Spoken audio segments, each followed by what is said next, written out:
हाय।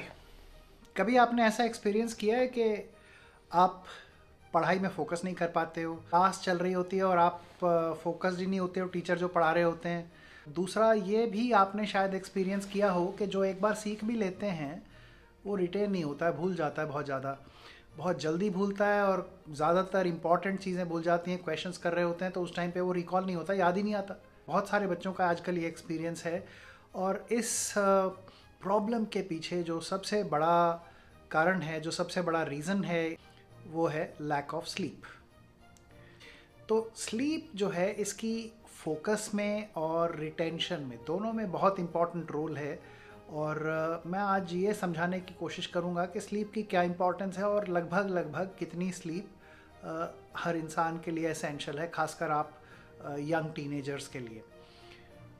तो देखिए, स्लीप कैसे इम्पॉर्टेंट होती है ये समझने के लिए ज़रा ब्रेन की फंक्शनिंग को समझ लेते हैं। जब हम कुछ पढ़ रहे होते हैं, लर्निंग कर रहे होते हैं, उस टाइम हमारा दिमाग इंफॉर्मेशन को प्रोसेस करता है और एक टेम्परेरी मेमोरी एरिया में उसको रखता जाता है। इस टेम्परेरी मेमोरी एरिया को हम बोल देते हैं दिमाग का रैम। जो जैसे कंप्यूटिंग के केस में हम रैम कहते हैं, टेम्परेरी मेमोरी होती है कंप्यूटर की, वैसे ही हमारे दिमाग की भी एक टेम्परेरी मेमोरी होती है। दिमाग जब कोई इन्फॉर्मेशन नई गैदर करता है, उसे प्रोसेस करता है और अपने रैम में, टेम्परेरी मेमोरी में स्टोर कर लेता है। अब जब हम लंबे टाइम तक पढ़ते जाते हैं तो ये रैम भरती चली जाती है और एक टाइम आता है जब हम फोकस ही नहीं कर पाते हैं। जो भी इंफॉर्मेशन हम दिमाग में डालने की कोशिश करते हैं वो बाहर चली जाती है, क्योंकि हमारी रैम फुल हो चुकी होती है। इस रैम से इंफॉर्मेशन को परमानेंट मेमोरी लोकेशंस में डालना ज़रूरी होता है, अदरवाइज़ ये सारी इंफॉर्मेशन भूल जाती है।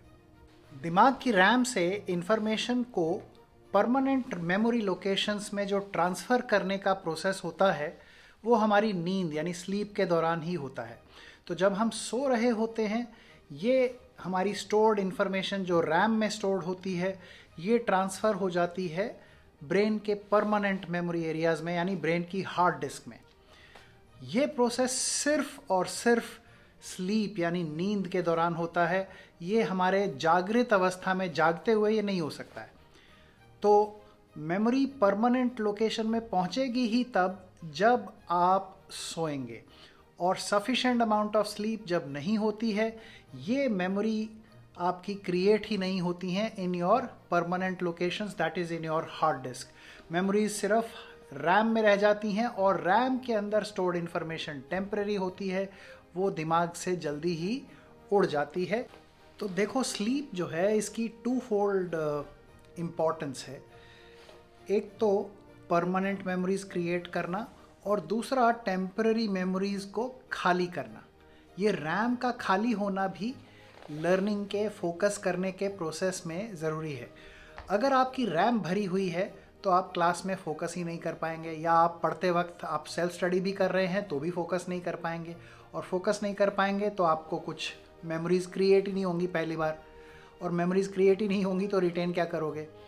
तो sleep is important in two aspects. एक तो ये आपकी रैम को खाली करती है जिससे कि आप फर्दर लर्निंग और फोकसिंग कर सकते हैं, और दूसरा ये मेमोरीज़ को परमानेंट बनाती है। अगर ये दोनों प्रोसेस नहीं होंगे तो आप कितनी भी मेहनत करते रहो, कोई फ़ायदा तो है नहीं। वो आपकी परमानेंट मेमोरीज़ क्रिएट ही नहीं होंगी। जब आपकी मेमोरीज़ ही क्रिएट नहीं होंगी तो आप क्या मेहनत का फल पाएंगे। तो आप कितनी भी मेहनत करते रहो, कितना भी हार्डवर्क करते रहो, रिजल्ट्स तो मिलना मुश्किल है। तो स्लीप इज़ एक्सट्रीमली इम्पॉर्टेंट। अपने स्लीप शेड्यूल का ध्यान दें। अगर आप 7.5 से 8.5 घंटे डेली सोते नहीं हैं तो आपकी पढ़ाई करने में जो मेहनत हो रही है वो वेस्ट होने वाली है। It is going to go completely waste. तो प्लीज़ ज़रा इस स्लीप शेड्यूल की तरफ देखें। 7.5 से 8.5 घंटे स्लीप एसेंशियल है। अब आप लोगों ने सुना होगा कि फ़लाँ बच्चा तो सिर्फ 6 घंटे सोता है और टॉप कर रहा है, उसकी बहुत अच्छी परफॉर्मेंस है। ये रेयर एक्सेप्शंस कहीं कहीं हो सकते हैं। All humans are different. मेरा चेहरा आपसे अलग है, शरीर का कंस्ट्रक्शन थोड़ा बहुत अलग होता है। इसी तरह दिमाग भी सबका थोड़ा बहुत अलग होता है और कुछ रेयर एक्सेप्शंस होते हैं। कुछ लोग होते हैं जो बहुत कम स्लीप से काम चला सकते हैं, लेकिन उसको अपने लिए एग्जाम्पल बनाने की कोशिश ना करें। जितनी अमाउंट ऑफ स्लीप आपके लिए ज़रूरी है उतनी अमाउंट ऑफ स्लीप आप ज़रूर लें। अब ये क्या तरीका है स्लीप के अमाउंट को कंफर्म करने का कि कितनी स्लीप आपके लिए ज़रूरी है? तो मेरी एक सजेशन है, इसमें बहुत से स्लीप एक्सपर्ट्स ऐसा कहते हैं कि आप 2 दिन जितना ज़्यादा सो सकते हैं उतना सो लीजिए, और फिर तीसरे दिन जितना आपको नींद नेचुरली आती है, आप अपने आप बिना अलार्म के उठ जाते हैं जितने घंटे में, उतनी अमाउंट ऑफ स्लीप आपकी बॉडी को ज़रूरी होती है। ये अमाउंट ऑफ स्लीप 7, 7.5, 8 या 8.5 घंटे हो सकता है। एज जैसे बढ़ती है ये स्लीप की रिक्वायरमेंट थोड़ी कम हो जाती है, लेकिन एट यंग एज, जब आप टीनेजर्स होते हैं, 18, 19, 20 साल के होते हैं, तो ये अमाउंट 7.5 से 8.5 घंटे होता ही है। तो सही टाइम पे सोइए, सही टाइम पे उठिए और अपनी स्लीप को सफिशेंट बना के रखिए, तभी आप पढ़ाई में फोकस कर पाएंगे, तभी आप पढ़ी हुई चीज़ों को रिटेन कर पाएंगे। ऑल्सो ये सिर्फ लर्निंग के लिए ही इम्पॉर्टेंट नहीं है, ये आपकी मेंटल और फिज़िकल हेल्थ के लिए भी बहुत इम्पॉर्टेंट है। अगर आप इरिटेबल रहते हैं, आपका मूड ठीक नहीं रहता है, लोगों के साथ इरिटेट होके उल्टा सीधा बिहेव करते हैं, पेरेंट्स को उल्टा जवाब देते हैं, etcetera etcetera, if your parents are complaining about this, again you need to have a look at your sleep schedule. तो स्लीप के कमी से मेंटल हेल्थ और फिज़िकल हेल्थ पे क्या असर होता है, ये शायद कभी और डिस्कस करेंगे। आज ये वीडियो यहीं तक। Bye bye.